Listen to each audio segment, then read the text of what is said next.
For 20 long years, Thomas Hargreaves was the steadfast guardian of the coast, a man defined by his duty. He was the keeper of the light, the solitary figure who ensured the great lamp never faltered. Guiding countless ships through the treacherous embrace of storms, impenetrable fog, and the starless abyss of night.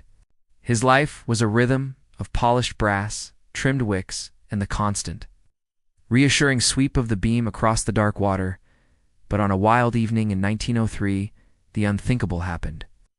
A storm of biblical proportions raged against the lighthouse, a tempest that seemed intent on tearing the very stone from the seabed. In the heart of this chaos, for a single, terrifying minute, the light went out.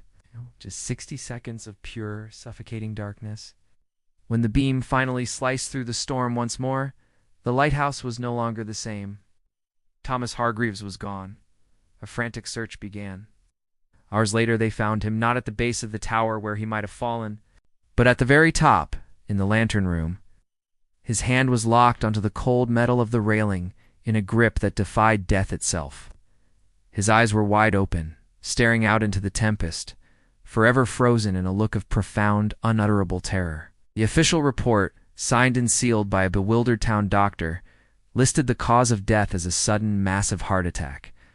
A simple medical explanation for an event that felt anything but. But the other keepers, the men who knew the tower's secrets and its sounds, they told a different story. In hushed tones, they swore that long after Thomas's body was carried down those winding stairs, they could still hear him. They heard the familiar heavy tread of his boots pacing the iron steps. A restless phantom patrol that continued through the nights. It was the sound of a man still on duty, a sentinel who refused to abandon his post, even in death. Decades passed. The old lighthouse was eventually automated, its human guardians replaced by machines. It became a tourist attraction, a monument to a bygone era. But Thomas never truly left. Visitors began to report strange occurrences, whispers on the wind that weren't just the sea. They spoke of heavy, echoing footsteps on the stairs when they were completely alone. A sudden, sharp, out-of-place smell of briny sea salt would hang in the air inside the sealed rooms. And sometimes, late in the evening, a faint melancholic humming could be heard. A tune without words, resonating from the top of the tower. One evening, a young woman, a photographer, captivated by the lighthouse's lonely beauty, was taking pictures as dusk settled. She aimed her camera at the lantern room, hoping to capture the glow of the sunset on the thick glass. It wasn't until she developed the film later that she saw it. There, in the reflection of the glass, was the faint, translucent figure of a man.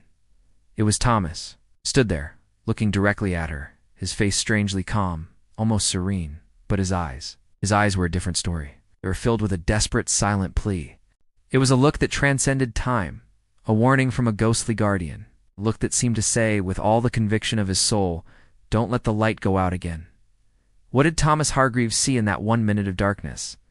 What horror could be so absolute that it stopped a man's heart and bound his spirit to a tower of stone and light for eternity? Perhaps he saw what lurks in the darkness, just beyond the beam's reach. Perhaps he knew that the light wasn't just for the ships, but to keep something else at bay. His vigil continues, a silent warning that some duties don't end with death.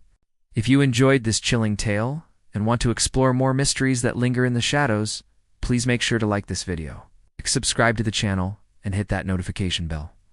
You won't want to miss the next haunting story waiting just around the corner, because you never know when the darkness will come back. Thank you for watching.